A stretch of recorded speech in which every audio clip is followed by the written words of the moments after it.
Al-istighna, hakikatul istighna itu adalah al-istighna anis syai' labihi.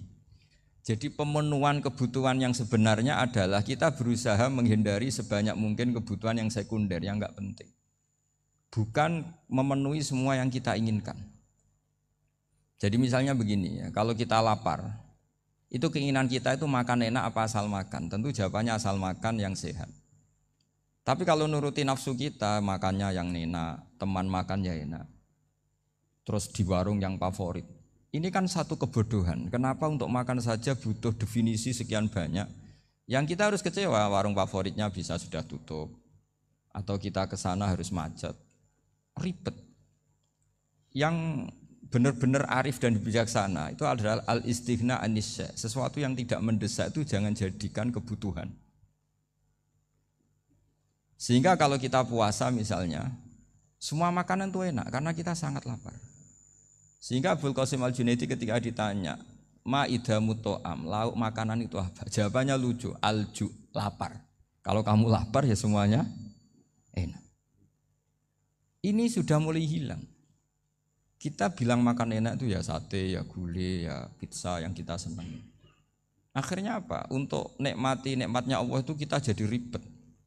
Apalagi yang orang-orang fasik harus ditemani perempuan yang tidak halal misalnya, atau harus ada ajudan, ribet. Nah pertanyaannya, orang yang ribet sama yang enggak ribet itu pinter mana? Pinter yang enggak ribet. Nah ini kearifan-kearifan yang mulai hilang. Lalu siapa yang bisa mewarisi itu? Ya ulama. Jadi ulama itu cara berpikir sebenarnya simple. Makanya mereka sering kalau tahajud itu, di antara makalah Sayyidina Ali paling terkenal dan yang menjadikan beliau punya derajat yang luar biasa itu adalah kafani izzan antakuna li robban wa kafani fakhron an akuna laka abdan. Ya Allah, saya ini sudah begitu mulia, begitu terhormat dan sangat-sangat terhormat karena yang menjadi Tuhan itu Engkau. Jadi rumus pertama itu karena menjadi Tuhan itu Engkau. Hanya Tuhan yang abadi, Tuhan yang pertama, hanya Tuhan yang al-awwal. Coba ya Allah, kalau saya ini punya Tuhan Fir'aun, punya Tuhan mati jadi tontonan lagi, itu kerennya di mana coba? Andaikan kita punya Tuhan Fir'aun, atau punya Tuhan yang asal usulnya manusia, apapun hebatnya manusia itu, kita punya Tuhan manusia itu. Tuhan yang lapar, yang kalau nggak makan mungkin pingsan, mungkin bisa kena COVID, nanti Tuhannya diisolasi. Kayak apa? Makanya ketika Tuhan Allah menyindir ketuhanan selain Allah itu, Allah hanya menyindir dengan kalimat sederhana, kana yakulani to'am, yang kamu tuhankan itu masih makan. Artinya kalau nggak makan ya lemes. Jadi lama-lama ada orang gini, alhamdulillah tadi Tuhan mampir ke saya, kelihatannya lapar, setelah tak kasih makan sehat lagi. Susah nggak punya Tuhan yang seperti itu. Beda dengan Tuhan kita. Tuhan yang enggak butuh makan, enggak butuh minum, Al-Qayyum, zat yang berdiri sendiri tanpa butuh yang lain. Al-Awwal, sebelum ada langit bumi sudah ada Tuhan kita yaitu Allah. Bandingkan dengan Tuhan-Tuhan yang dipertuhan yang lain, yang adanya setelah bumi, misalnya Fir'aun dan sebagainya. Sehingga Sayyidina Ali pertama jadi kebanggaan apa? Kafani izzan antakuna li robban. Saya ini keren betul, karena punya Tuhan yaitu Engkau. Tuhan yang lahul asma'ul husna, Tuhan yang semuanya punya kebaikan, punya keabadian, punya keagungan. Terus wa kafani fakhron an akuna laka abdan, dan saya bangga sekali karena saya menjadi hambamu. Kalau saya jadi hambanya Pak Rektor ribet kan? Sudah tak hormati ternyata nanti tidak rektor. Ya kan ribet kan? Terus pokoknya ribet. Jadi budaknya manusia itu ribet. Makanya ada seorang wali datang ke temannya yang jadi presiden atau jadi raja. Datang ke situ karena tidak punya uang, mau minta uang karena temannya raja. Setelah sampai sana ternyata temannya ini karena orang soleh pas berdoa, ya Allah saya minta ini, minta ini, minta ini. Terus si wali tadi pulang. Tanya, kenapa kamu pulang? Ternyata dia sama, masih minta-minta kayak saya. Jadi sederhana deh. Sama-sama minta kamu, minta zat yang kamu mintain katanya. Jadi dulu itu orang itu sebegitu dekat dengan Allah. Sehingga si raja ini terus ketemu wali tadi tanya, kenapa kamu menyepelekan saya padahal sekarang saya raja? Ditanya sama wali tadi, karena temannya. Kalau kamu di padang pasir tidak bisa minum dan harus minum 1 gelas, dengan ongkos kamu harus mengasihkan semua kerajaan kamu demi minuman itu. Pilih mana, minuman apa tetap jadi raja? Ya saya milih bisa minum. Saya tidak raja tetap hidup, tapi kalau nggak minum mati. Bagaimana Anda bangga dengan satu kerajaan sing la yusawi kak samain, yang tidak sama dengan segelas air. Jadi artinya terus mereka melihat jadi raja itu ya biasa, jadi presiden biasa, jadi rektor biasa. Karena mereka biasa berlogika hakikatul izzah itu ya at-taqarrub ila Allah, yang benar-benar terhormat itu ya dekat dengan Allah. Begitu seterusnya mereka bikin paradok-paradok yang aneh, tapi itu menjadi pelajaran. Bapak saya Ki Nur Salim itu senang baca anekdot Nasiruddin Koja. Itu kalau bikin orang-orang aneh, itu dia datang ke satu pesta, pakai baju lusuh, pakai sarung lusuh atau celana lusuh, sama Sohibul Bait yang punya acara dibiarin. Setelah dibiarin dia pulang pakai jas, pakai dasi, pokoknya keren. Dihormatin, pakai alpat, pokoknya dihormatin. Silakan. Pas dia disuruh minum, minumannya itu disokkan saja ke sakunya. Jas, kamu harus minum yang banyak, karena kamu yang dihormati, bukan saya. Terus makanan ya semuanya diletakkan di saku, ada yang apa, ayo kamu makan yang banyak. Alpatnya juga gitu, dikasih sate, apa, ayo kamu makan yang banyak. Mereka tidak melihat saya, melihat kamu. Akhirnya orang satu pesta itu istighfar semua, berarti kita ini salah. Terus dia pidato, kenapa kamu ngomong gitu? Tadi saya datang, orangnya sama. Gara-gara beda pakaian, penghormatannya beda. Berarti yang berhak dapat makanan ini jasa ya, bukan saya. Betapa naifnya kita sebagai orang. Ternyata kita masih hormat sesuatu yang seperti itu, yang atribut lah. Jadi orang-orang sufi itu orang yang bisa menertawakan dunia. Akhirnya ya, pertama dia dianggap orang gila, masa jas dikasih makan, dikasih minum. Tapi secara fikih dia benar, haram dia makan. Karena pas dia datang dibiarin, setelah pakai jas dikasih makan. Berarti hakikat yang dapat rezeki siapa? Jasnya apa orangnya? Jasnya apa orangnya? Jasnya. Jadi itu orang-orang sufi, kearifan orang-orang dulu itu bisa ngelola hal-hal yang keseharian menjadi luar biasa. Ada seorang wali melihat istrinya makan 1 piring, anaknya makan 1 piring. Ditanya, kalian kenyang? Wah, kenyang sekali.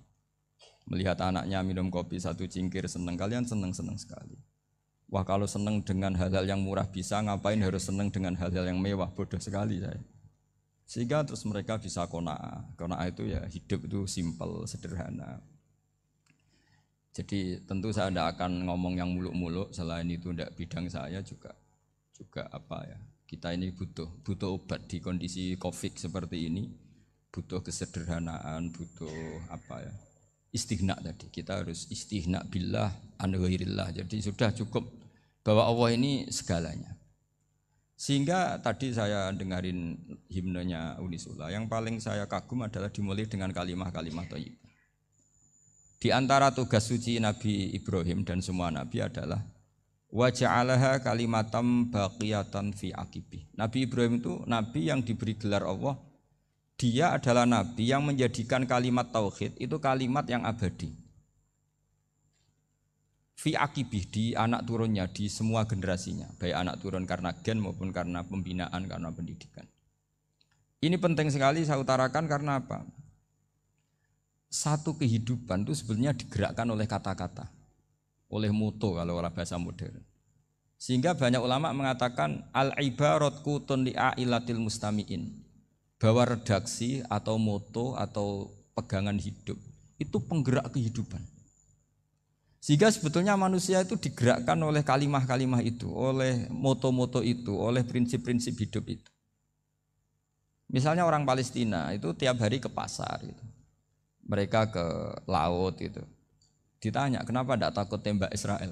Jawabannya lucu. Kena tembak ya mati, enggak makan ya mati. Enggak kerja ya mati. Ya sudah, sama-sama mati ya mendingan aktivitas normal.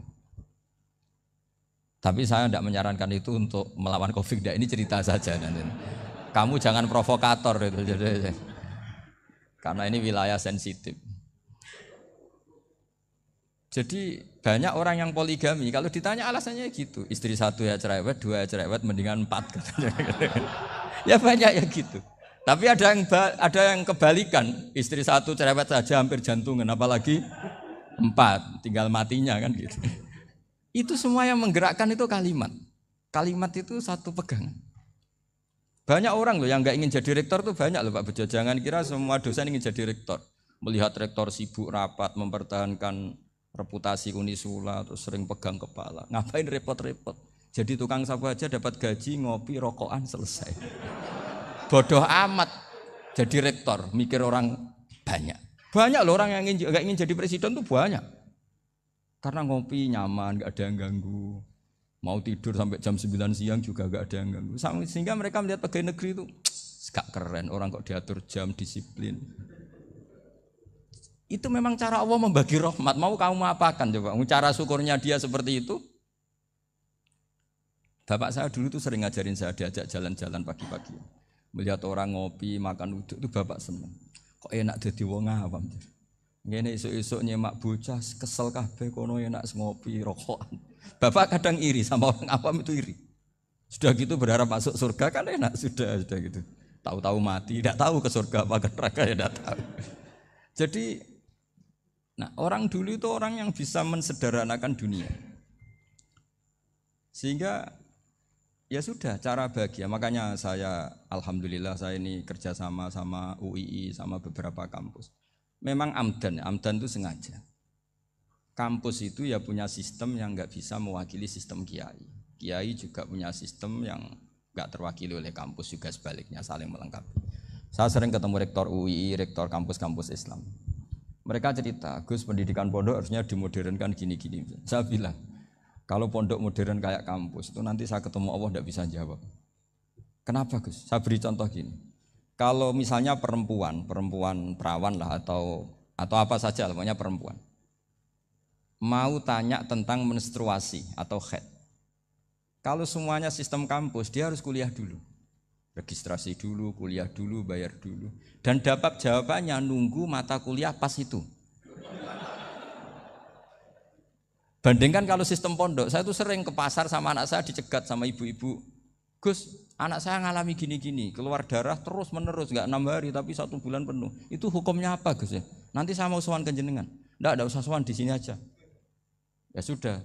Sebelum mengeluarkan darah yang rutin seperti itu biasanya haidnya berapa hari? 6 hari ya sudah ikut yang 6 hari, yang lainnya istighatsah. Ngoten tok Gus, ya udah ya. Begitu terus di masalah udhiyah. Ya coba kalau semuanya pakai sistem kampus, daftar dulu, bayar dulu. Jadi ini nggak ada jawabannya, nunggu mata kuliah itu. Baru dapat jawaban, itu biasa nggak sholat bertahun-tahun karena belum ada jawaban tentang itu. Nah itu kalau misalnya orang mati, tahunya cara memulasara jenazah itu nunggu kuliah dulu, pas mata pelajaran itu dulu, baru menangani orang mati. Berarti orang mati itu tergeledak semua. Tapi kalau kiai kan enggak. Kesini orang mati terbakar, kalau dimandiin malah badannya copot-copot, itu gimana hukumnya? Ini ada orang mati Gus Kendat, ini disolati apa enggak? Ada orang mati oplosan ya, itu disolati enggak? So sering ditanya gitu. Gak usah registrasi Pak Rektor, gak usah registrasi, gak usah daftar, gak usah seminar. Makanya kalau orang kampus wani kiai itu ya kualat tenan itu, karena ini yang on time. Tapi pondok seperti saya ya ikrar seikrar-ikrarnya. Pentingnya kampus karena melatih efisiensi waktu, disiplin, tata kelola manajemen sehingga kita ya hormat. Tapi tadi kita harus saling melengkapi sehingga saya tunjukkan ke publik bahwa saya hormat sekali sama polisi, sama tentara. Coba kita bisa apa ngadepi bandar narkoba kalau enggak polisi? Bisa apa coba menjaga NKRI kalau enggak tentara? Begitu juga ya sudahlah kita memang fa inna yadallahi ma'al jamaah, kita berkah itu kalau bersama-sama, enggak bisa kita sendiri. Nah lalu orang kayak saya itu ya beberapa kali sebetulnya saya itu ditawanin jadi doktor honoris causa apa. Kekhawatiran saya satu Pak Bejo, takut pas enggak punya uang. Itu dokter enggak ada duit kan enggak pantas gitu. Jadi repot gitu, daripada beban lah sudahlah enggak usah dokter. Jadi kalau enggak punya uang ya pantas, terus kalau ngebis ya pantas. Suatu saat kalau mati nggak ada yang hadir ya pantas, enggak dokter gitu. Kalau sudah doktor kok masuk neraka, dokter kok masuk neraka kayaknya apalagi rektor kampus Islam kok masuk neraka itu kan kok kayak agak pas itu. Misalnya rektor Unisiola ditanya mungkar nakir, nggak bisa kan kayak gimana gitu. Makanya harus sering ngaji saya supaya nggak malu di depan mungkar nakir. Masa rektor ditanya mungkar nakir nggak bisa. Harus berani bentak. Ini saya rektor loh Pak mungkar nakir. Masa kalau wali-wali dulu berani. Masyhur di cerita wali-wali ditanya marabbuka manabuka. Saya ini guru tauhid. Kok kamu tanya marabbuka manabuka yang ngelotok. Kamu tidak pernah ngaji, enak aja tanya. Jadi wali-wali itu ya rileks ngadepi mungkin. Saya yakin rileks wali di Bang Pak Rektor. Saya yakin itu. Karena wali itu lebih dekat Allah. Sehingga orang dulu itu saya ulang lagi ya, ada satu kearifan namanya hidup itu apa? Hidup itu adalah cari sebanyak mungkin supaya hidup itu tidak tergantung pada banyak hal. Sehingga misalnya cara berpikir orang-orang modern itu sebenarnya banyak orang-orang ilmuwan yang nggak ngagumi Amerika. Bukan karena angkuh ndak. Untuk mempertahankan kebesaran negara sebesar itu, kebutuhan listriknya besar, kebutuhan tentaranya besar, kebutuhan apa. Sementara negara kayak Venezuela atau Swiss kebutuhannya ada banyak. Pertanyaannya, yang tergantung dengan banyak hal sama yang tidak tergantung banyak hal, itu pinter mana? Kalau dibalik pertanyaannya gitu, negara-negara maju itu tidak keren kalau dibalik pertanyaannya. Orang yang untuk mempertahankan eksistensinya banyak, butuh banyak hal, dengan yang tidak butuh banyak hal, itu pinter mana? Orang yang bahagianya nunggu jadi dokter, nunggu jadi kiai besar, kiai viral, dengan orang yang bahagia cukup dengan ngopi, itu pinter mana? Tapi kalau dibalik pertanyaannya, orang yang tahunya nikmat hanya kopi, dengan nikmat yang banyak, pinter mana? Makanya Mbah Mun tuh kalau guyon itu lucu. Aku iku sakake ambek wong desa sing mlebu swarga. Saya dulu eskal mlebu swarga kok disakeni. Akhirnya beliau memberi penjelasan. Wong desa iku roe pakanan enak, iku mau kopi mbek uduk. Lah swarga iku mau nuruti sing dikarepno. Akhirnya wis mau mangan wis ngopi, nguduk, ngopi. Wong ora roh pakanan liyane iku ora roh. Nasi mandi ya ora roh, pizza ya ora roh apa-apa. Terus saya bilang, wah lah niku nak nganti selera tentang wanita cantik. Iku juga sederhana. Rontok pesek ya wis cantik, rontok ireng ya wis. Apa bidadarinya seperti itu karena saking enggak pengalamannya. Jadi surga itu kan nuruti apa yang diinginkan. Kira-kira keinginan orang kampung kalau di surga itu apa coba? Makanan apa coba? Ya nak senengnya ketemel gemblong gitu. Artinya malaikat lebih suka nangani surganya orang-orang kampung timbang Pak Rektor. Ini sudah ribet ini. Makanan apa saja sudah harus dicoba. Ya. Terus kalau di mall tahu orang macam-macam, seleranya macam-macam pasti. Enak mana kalau sampai jadi malaikat pelayan surga? Suka ngelayani orang kampung apa yang orang kota? Orang kampung kan? Jadi ya itu guyon tapi itu menjadi pikiran kita bahwa orang yang banyak kebutuhan itu sebetulnya banyak kebodohannya karena menggantungkan kebahagiaannya dengan banyak hal. Makanya Imam Syafi'i ngendikan istighna itu apa? Al istighna anisya'i. Yang dikatakan kecukupan adalah berusaha sebanyak mungkin banyak hal tidak kamu butuhkan. Bukan memenuhi semua kebutuhan kamu karena nafsu kamu ini tidak ada batasnya gitu. Kalau kamu penuhin nggak akan selesai. Itu ada perempuan yang kurang cantik itu minta doa saya, Gus doain suami saya kaya, terus tak guyonin, terus nggak minta. Kalau suami kamu kaya, yang pertama dirubah itu apa? Rumah Gus, supaya rumah saya bagus. Kedua apa? Mobil, supaya mobil saya bagus. Nanti yang dievaluasi itu kamu. Mobil bagus, Alphard, rumah mewah, istrinya kamu pasti itu dievaluasi. Langsung nggak usah sudah gini aja kan. Jadi pertama yang dievaluasi itu kaya itu coba kalau suami kaya itu yang dievaluasi pertama rumah ya, rumah ganti. Setelah itu apa? Mobil. Kira-kira berikutnya akhirnya sudah nggak jadi. Nabi Ibrahim itu pernah minta umur panjang, keren umur panjang. Sama Allah nggak dijawab. Datang orang tua gitu mertamu ke Nabi Ibrahim. Terus disuguhi dikasih kurma. Apa itu? Kok kurma apa? Anggur yang sudah matang sekali, sudah dimakan. Setelah dimakan meler keluar lagi, dimakan lagi meler lagi. Terus Nabi Ibrahim masuk lagi ke kamar.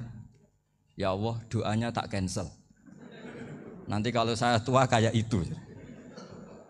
Jadi Allah itu enggak jawab langsung tapi ngirimkan itu. Akhirnya ya Allah, enggak jadi. Nanti takut itu. Saya pernah ngalami jadi kiai tadi, ada ibu-ibu ya enggak pati cantik lah. Suaminya tuh miskin sekali.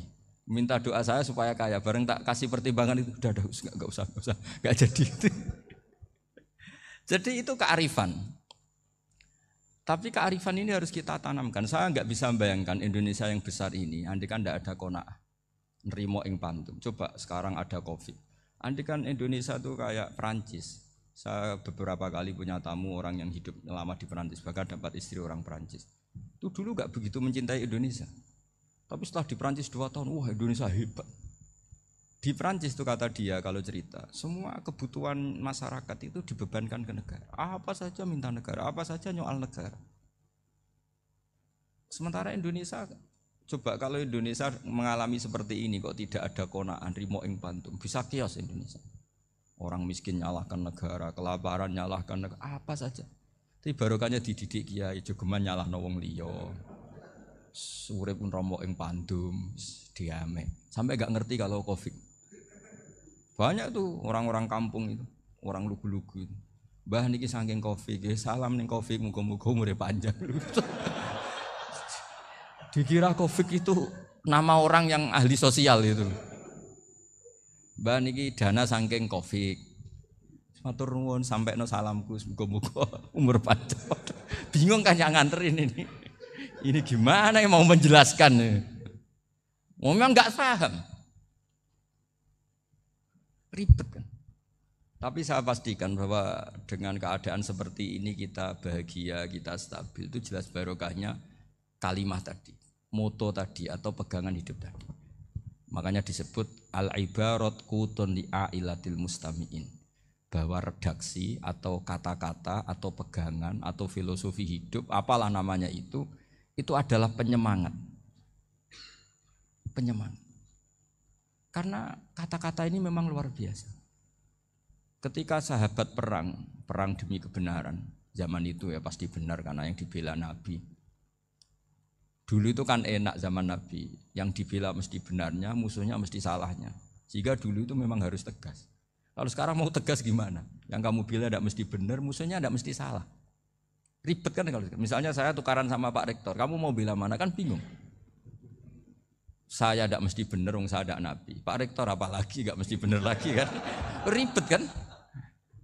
Jadi kalau kita mau perang sekarang itu mau pede gimana? Enggak. Makanya banyak ulama sekarang tuh mau tegas tuh nggak berani karena ya banyak hal yang abu-abu lah wilayahnya. Misalnya pilihan presiden atau pilihan bupati, pilihan menteri.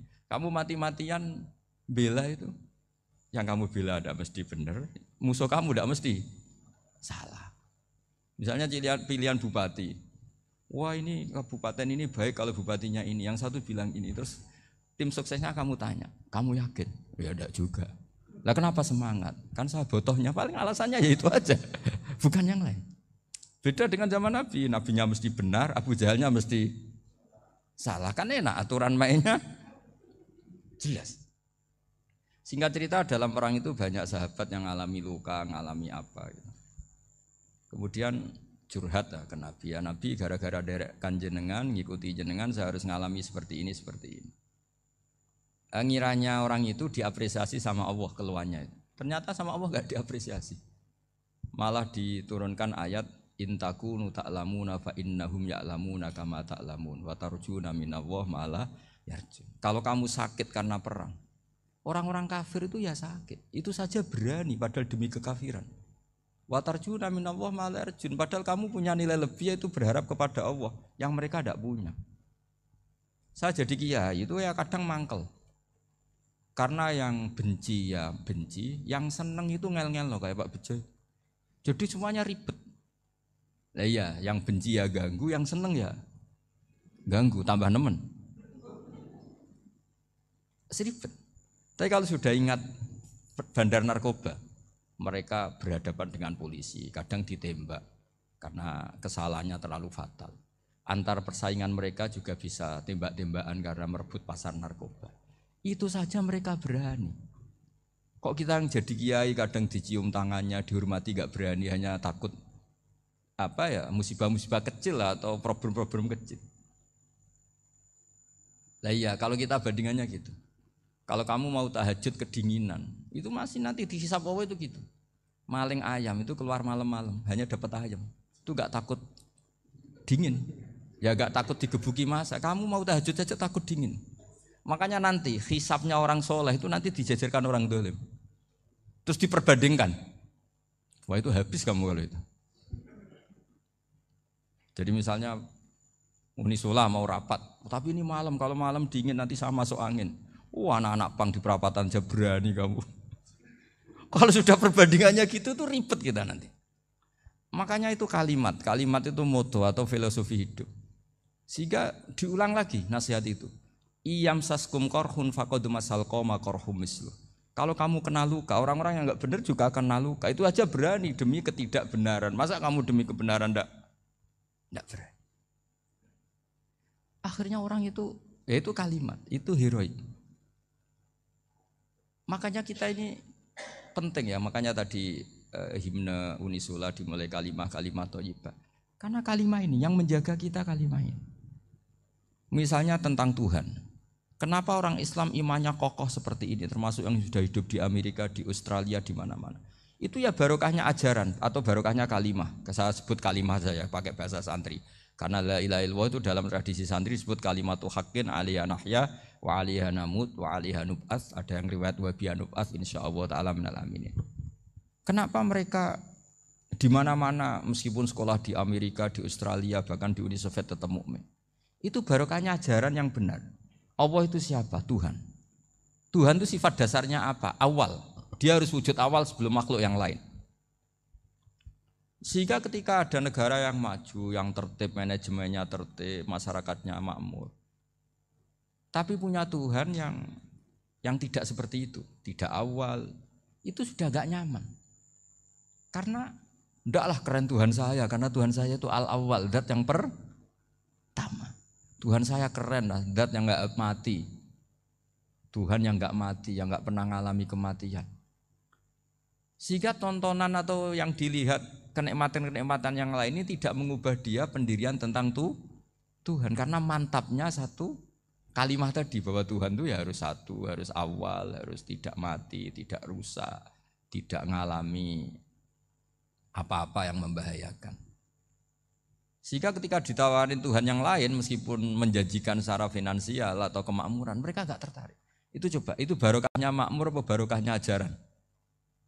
Barokahnya ajaran. Sering negara Islam itu kalah makmur dengan mereka, tapi barokahnya ajaran ini tetap apa? Tetap Islam. Makanya Nabi Ibrahim, Nabi yang sukses bikin wa ja'alaha kalimatam baqiyatan fi aqibi. Sehingga kita ini bekti sama orang tua misalnya.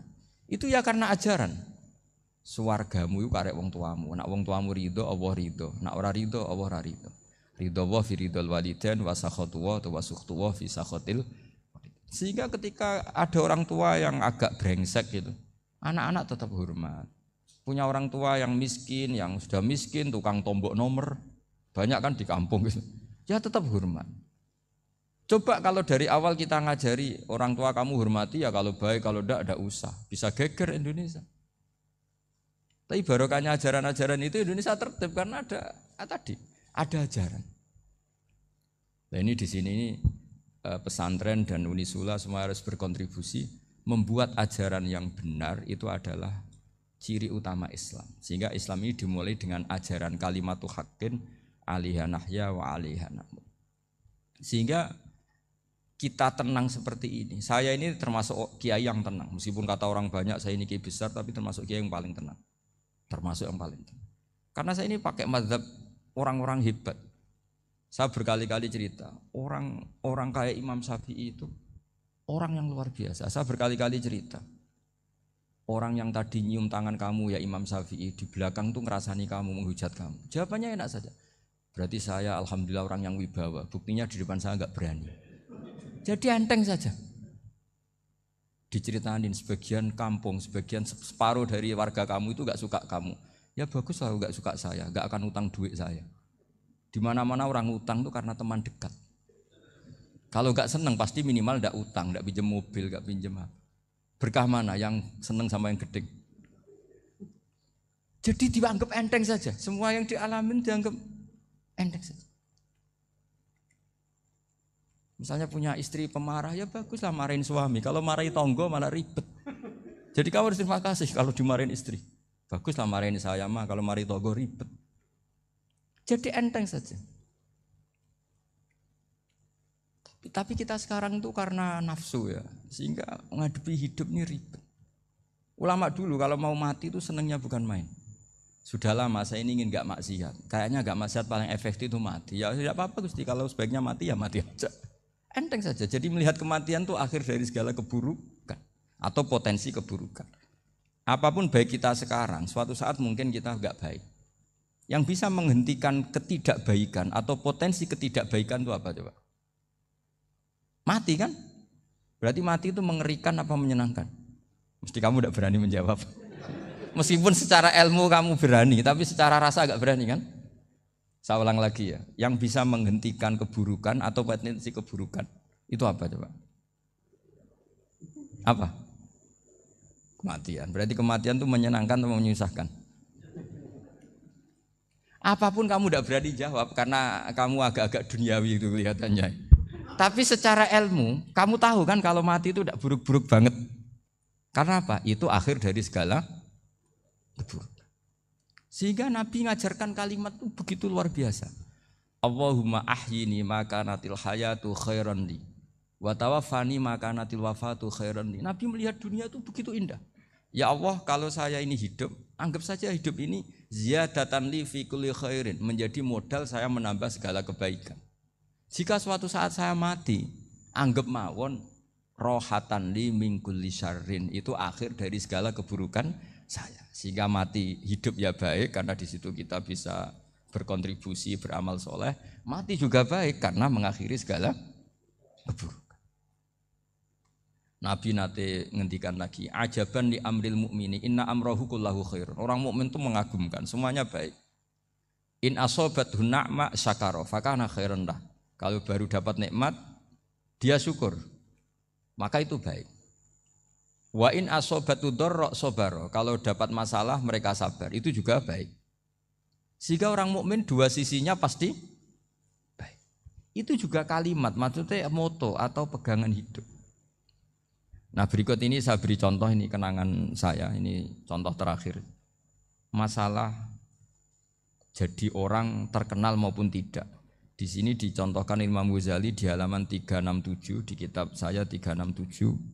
Juznya 3 di kitab Ihya Ulumuddin. Di sini beliau cerita betapa untuk menjaga ikhlas sebaiknya orang itu tidak terkenal, tidak syuhrah, tidak terkenal. Oke, itu kita sepakat ya, karena kalau terkenal mungkin orang dipaksa publik dengan tanda kutip untuk selalu berbuat baik, tapi karena jaim lah, jaga image atau apa.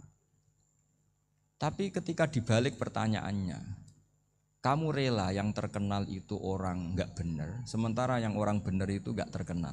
Lalu masyarakat taunya yang tidak benar. Kalau pertanyaannya dibalik gitu, orang baik wajib terkenal enggak? Kalau pertanyaannya dibalik seperti itu. Dokter yang benar tidak terkenal, yang malpraktek terkenal. Kamu ingin kondisi seperti itu? Enggak ingin kan? Kampus yang bagus enggak terkenal, kampus yang bagus enggak terkenal, yang enggak bagus. Nah, artinya apa? Gara-gara olah kata, olah pikiran, ini logika jadi rubah. Lagi-lagi apa? Jawaban itu ada di kata-kata sebetulnya. Makanya bab-bab seperti ini tidak usahlah kita berdebat, berpolemik. Sebaiknya orang itu humul, menutup diri, apa sebaiknya orang terkenal, itu enggak perlu seperti itu. Sudah terserah Tuhan saja. Makanya saya mulai dulu ngaji sampai sekarang itu ya tidak punya punya ikon tertentu atau punya website tertentu, enggak. Sudah terserah pangeran. Saya juga tidak sok suci materialistik atau enggak, ya enggak mikir saya. Bukan apa-apa ya, karena saya ini saya ini kiai, jadi biasa urusannya sama Allah, tidak sama makhluk. Jadi pusing kalau sama sarah-sarahnya makhluk itu pusing. Meskipun rektor kalau nasihati saya pasti tidak saya terima, itu tetap makhluk itu sudah ada ngefek kalau saya itu sudah ada itu. Bukan karena saya sombong, ya memang makhluk betul gitu, bukan. Cuma nasibnya bejo aja, tapi makhluk tetap makhluk. Saya beri contoh ya. Ini makalah yang ditulis Imam Ghazali. Ya, i'lam aslahaka Allah anna aslal jah wa intisarus sayyid atau sayyidi wal istihar. Wa huwa mazmum itu. Balil mahmudu al-khumulu illa man sahharahu wa ta'ala linasri dini min ghairi takallufi talabi syuhrati minhu. Jadi kalau kamu ingin ibadah kamu selamat ya kamu jangan terkenal. Tapi resikonya adalah kalau kebaikan itu tidak terkenal maka enggak dikenali. Kalau enggak dikenali berarti masyarakat hanya punya percontohan yang tidak baik karena yang baik tidak terkenal.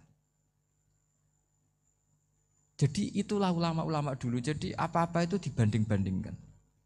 Kemudian nanti kelihatan jawabannya itu kelihatan. Jadi ulama dulu itu biasa ngarang misalnya afatun nikah, sisi negatifnya nikah.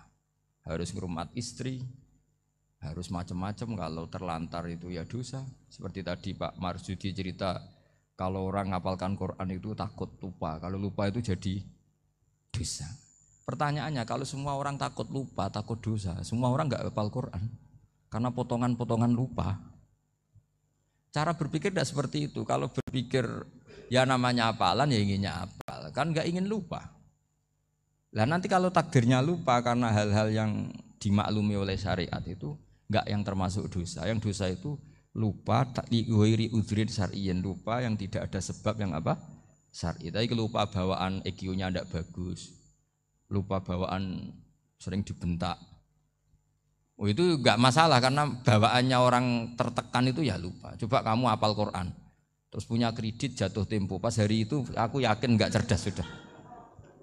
Itu bawaannya orang tertekan itu pasti lupa. Jadi ya saya teruskan ya. Jadi terus ada makalah yang sangat bagus sekali tentang itu. Saya baca ya. Wa yadullu ala dzalika anna Allah azza wa jalla amaral anbiya'a bi idharil amali lil iktida wa khassahum bi mansibin nubuwah. Wala yajuzu ayyudhanna bihim annahum khurrimu afdhalal amalen. Jadi orang yang terlalu mendewa-dewakan khumul itu menutup diri. Oke itu baik karena dengan khumul, dengan menutup diri Anda tidak riya, Anda tidak pamer. Tapi kata Imam Ghazali, kamu juga harus ingat di antara syaratnya Nabi itu harus mengumumkan kalau beliau itu seorang Nabi. Harus memaklumatkan kalau beliau seorang Nabi supaya bisa diikuti. Caranya sholat harus diumumkan sehingga Nabi itu mengatakan harus jamaah.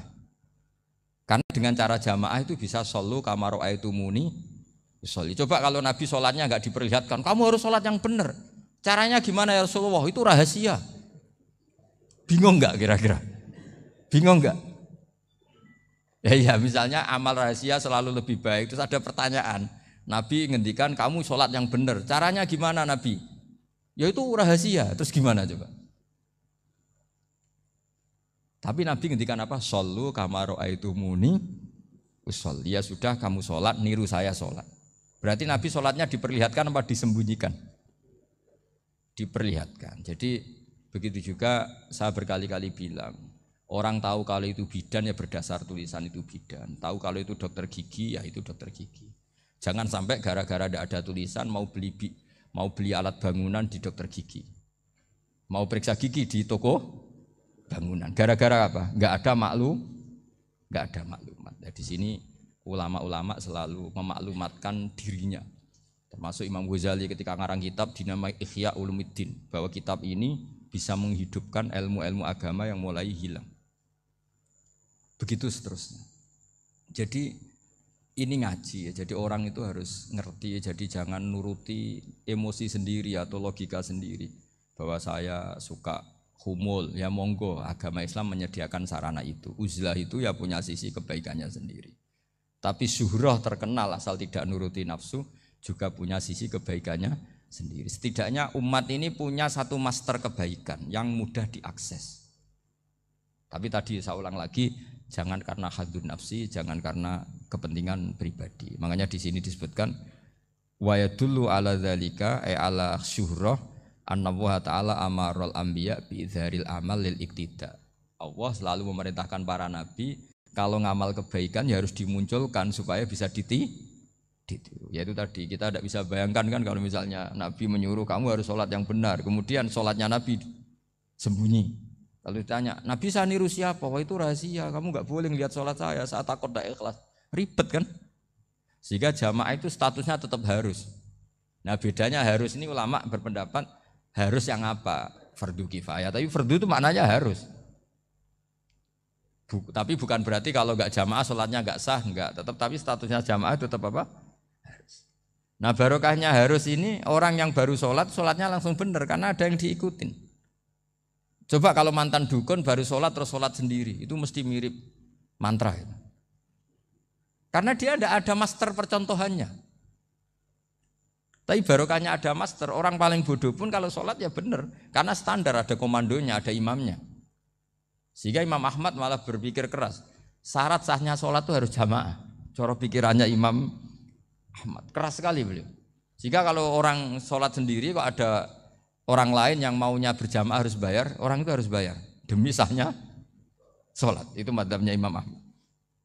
Tapi kalau madzhab Syafi'i hanya mengatakan itu fardu kifayah, yang kalau satu komunitas gak mau melakukan semuanya apa?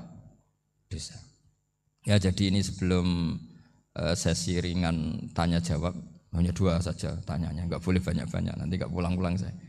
Jadi tak baca lagi biar dapat berkahnya Imam Ghazali. Wa qala qaumun asirru afdalu minal alaniyati. Terus kata sebagian ulama al alaniyah itu afdal minas sirri. Terus diperbandingkan baik yang mana amal dipertontonkan sama ndak. Terus kata Imam Ghazali, kalau orang itu bisa jaga tidak riya, maka sebaiknya dipertontonkan karena kebaikan harus yang muncul, bukan yang tidak baik yang muncul. Makanya ketika Unisula memaklumatkan diri sebagai ingin jadi generasi khairah ummah, itu kalau diterjemah itu kan wow, khairah ummah, umat terbaik. Itu kan kayak agak angkuh. Tapi enggak apa-apa, itu enggak apa-apa. Masa kita kampanye Unisula siap degradasi moral, kan ya lucu kan? Masa jualan gitu kan ya lucu. Ya sudah, kita memang ingin mengkhidmati ummah, berbakti dengan umat, membantu supaya jadi generasi khairan apa? Ummah. Tidak apa-apa, dimaklumatkan supaya dengan itu umat punya sarana. Oh kalau ingin jadi khairan ummah, kuliah di sini. Jangan lalu enggak gitu. Ya sama kita dokter, maklumatkan saja dokter gigi, dokter kandungan, dokter bedah. Sehingga orang kalau mau bedah ya jangan ke dokter kandungan. Jadi barokahnya maklumat ya. Jadi saya mohon sekali ini, saya sendiri sebetulnya orang yang enggak siap terkenal sebetulnya, tapi ya sudah terserah Allah saja. Kalau itu cara Allah menyebar kebaikan, ya monggo. Pokoknya kita tawakal saja sama Allah Subhanahu wa Ta'ala. Ya, saya kira demikian. Assalamualaikum warahmatullahi wabarakatuh.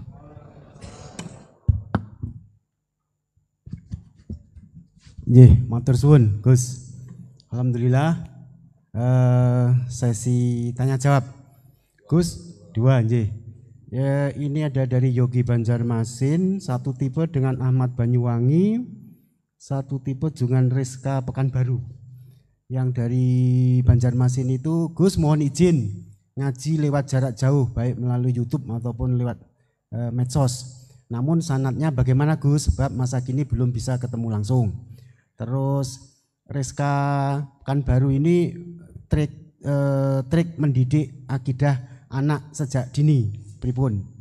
Terus Ahmad Banyuwangi ini bagaimana kaum milenial, ini karena setipe Gus, generasi XYZ yang lahir tahun 2000-an, bagaimana membuat menarik belajar tasawuf bagi generasi anak-anak. Namung niku. Tapi setunggal tipe nih tasawuf. Bagaimana belajar tasawuf untuk generasi-generasi yang cik nom-nom niku. Terus 1 itu tipe dengan mendidik anak. Kemudian yang nomor 2 mohon izin ngaji jarak jauh. Sanadnya pripun? Karena belum bisa ketemu. Begini ya, saya mungkin yang kesekian kali ya punya tamu dari Kalimantan, dari Sulawesi. Memang kalau sebagian mereka pernah mondok itu tersiksa karena ngaji saya hanya lewat virtual atau lewat medsos. Kebaikan itu pasti sudah benar. Jadi dengan ketemu langsung maupun enggak itu secara sana itu sudah cukup.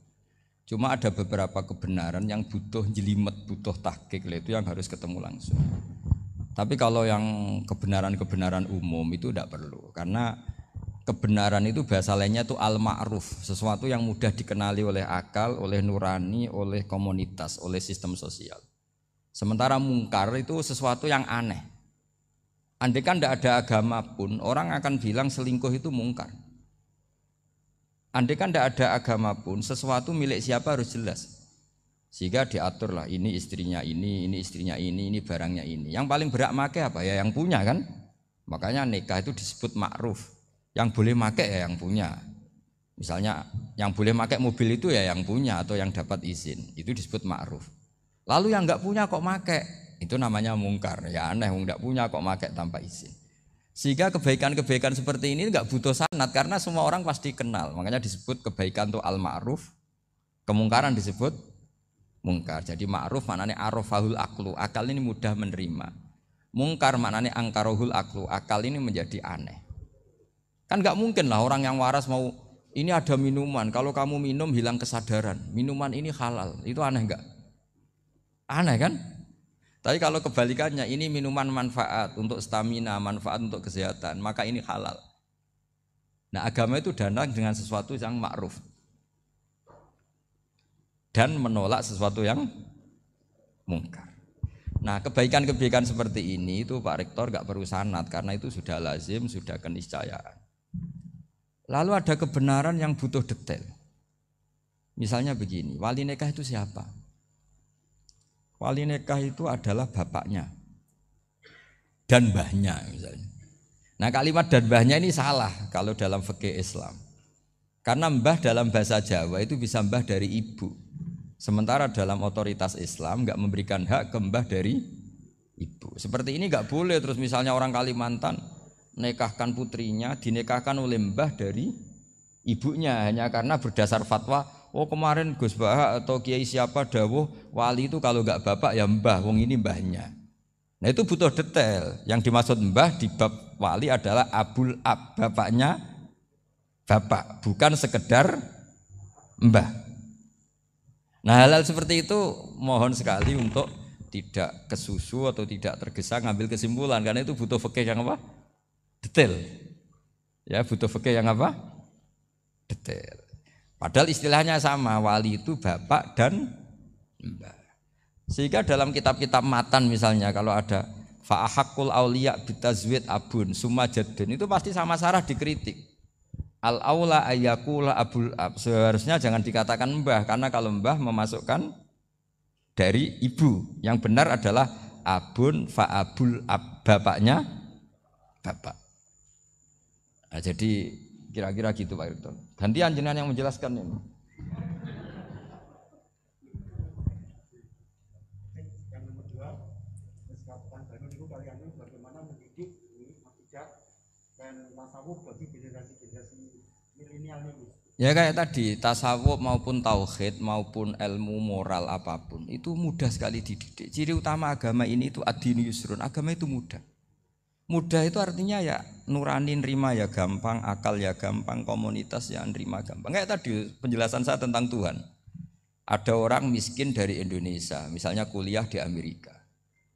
Dia mulai kecil tahu yang seharusnya jadi Tuhan itu siapa.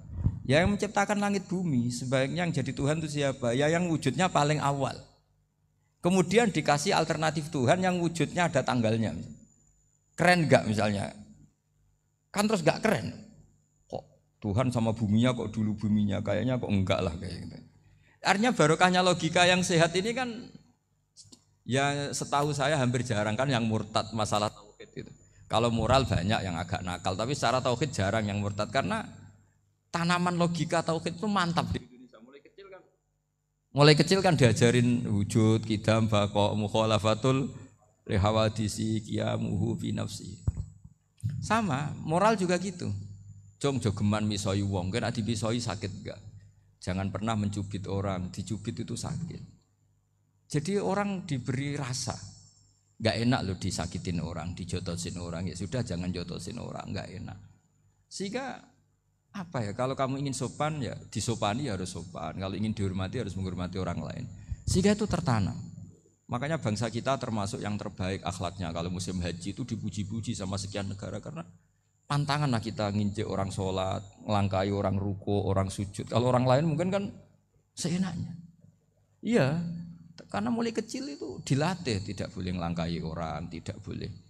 Nah, jadi akhlak itu ya diajarkan mulai kecil plus logikanya. Logika itu ya apa saja lah, yang penting menjadi anak kecil itu paham.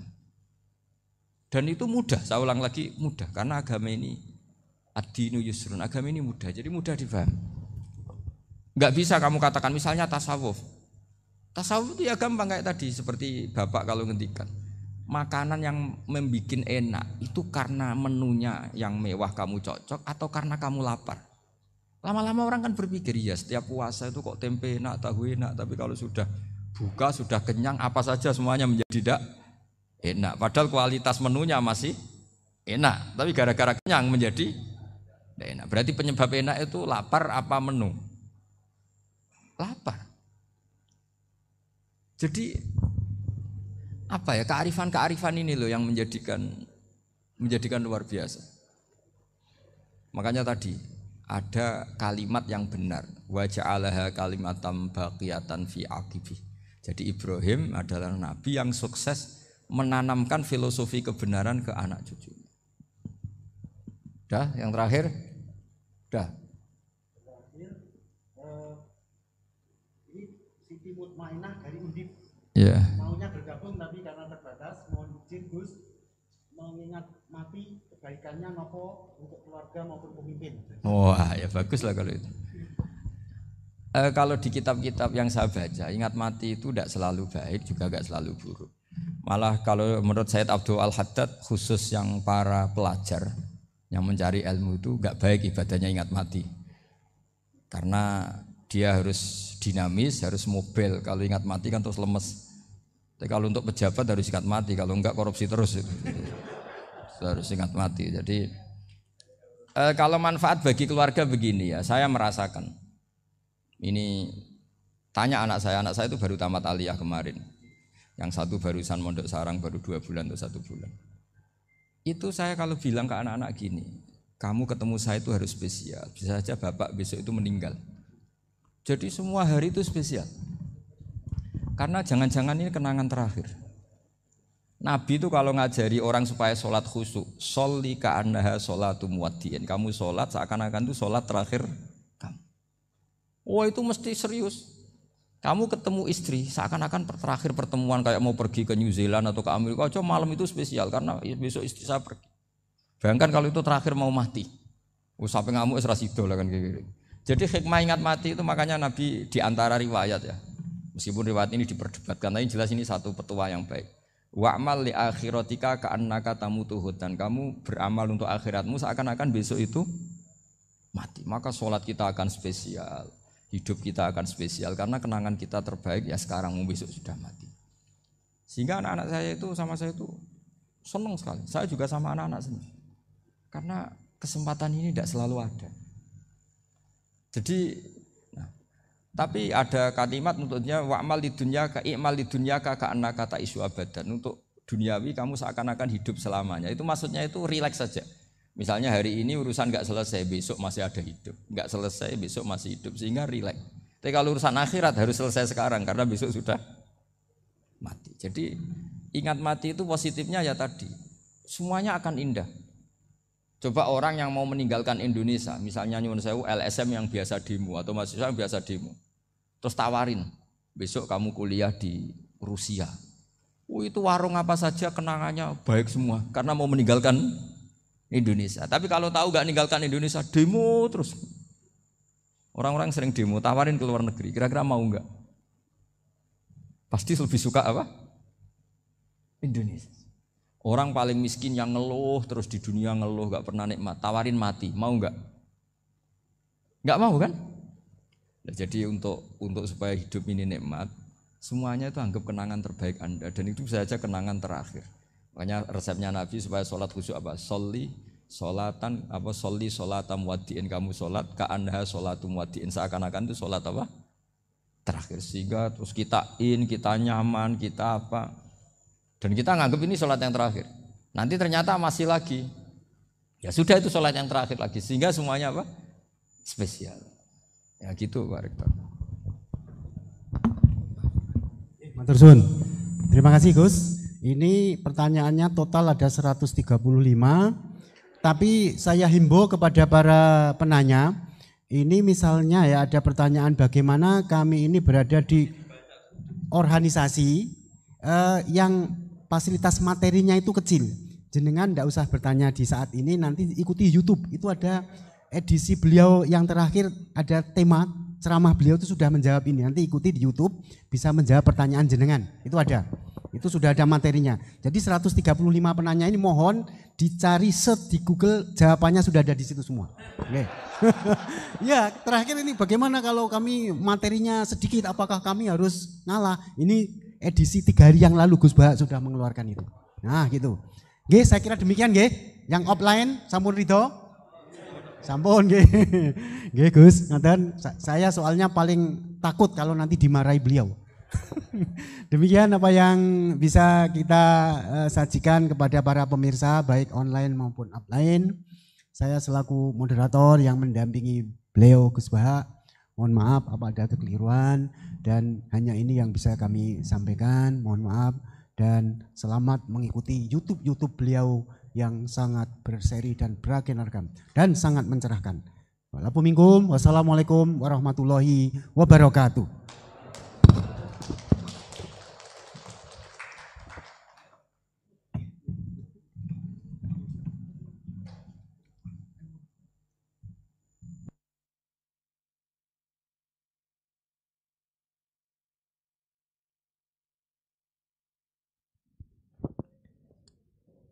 Acara selanjutnya yaitu doa kepada Dr. Andes Ahmad Yasin Asy'ari, SMSI, dipersilakan.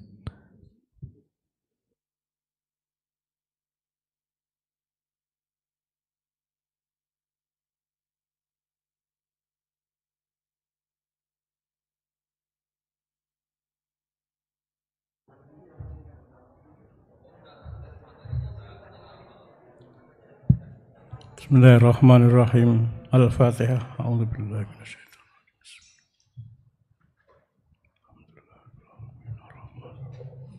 Maliki yaumiddin. Iyyaka na'budu wa iyyaka nasta'in. Ihdinas siratal mustaqim. Siratal ladzina an'amta 'alaihim ghairil maghdubi 'alaihim waladdallin. Bismillahirrahmanirrahim. Alhamdulillahirabbil alamin. Alhamdulillahirabbil alamin. Alhamdulillahirabbil alamin. Wassalatu wassalamu ala sayyidil mursalin sayyidina maulana Muhammadin wa ala alihi wa sahbihi ajmain. Subhanaka la ilma lana illa ma 'allamtana innaka antal alimul hakim. La ilaha illa anta subhanaka inni kuntu minadh dhalimin. Allahumma inna nas'aluka bihaqqil Fatihatil mu'azzamati wa sabbil masani an taftah lana bi kulli khair wa an tatafaddal alaina bi kulli khair wa an taj'alana min ahlil khair wa an tu'amilana mu'amalatika lil khair wa an tahfadhana bi adyanina wa anfusina wa ahlina wa awladina wa ashabina wa ahbabina min kulli mihnatin wa fitnatin wa bu'sin wa dhair. Innaka waliyyu kulli khair wa mu'ti kulli khair mutafadzilun bi kulli khair bi rahmatika ya arhamar rahimin. Allahumma inna nas'aluka min khairi ma sa'alaka nabiyyuka Muhammad sallallahu alaihi wasallam wa na'udzu bika min syarri ma sta'adha minhu nabiyyuka Muhammad sallallahu alaihi wasallam wa antal musta'an wa antal musta'an wa antal musta'an wa alaikal balagh wa la hawla wa la quwwata illa billahil 'aliyyil 'azim. Allahumma ighfir lana dhunubana wa kaffir anna sayyi'atina wa tawaffana ma'al abrar. Rabbana zalamna anfusana wa illam taghfir lana wa tarhamna lanakunanna minal khasirin. Rabbana atina fid dunya hasanah wa fil akhirati hasanah wa qina adzabannar. Wa sallallahu ala sayyidina Muhammadin wa ala alihi wa sahbihi wa sallam. Alhamdulillahi rabbil alamin. Al-Fatihah.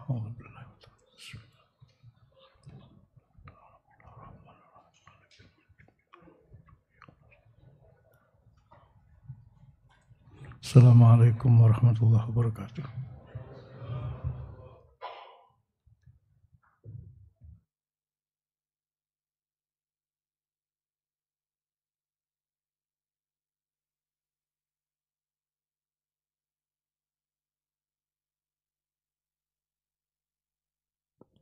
Bapak dan Ibu serta para pemirsa dimanapun berada, demikian tadi kegiatan ngaji bersama Gus Baha.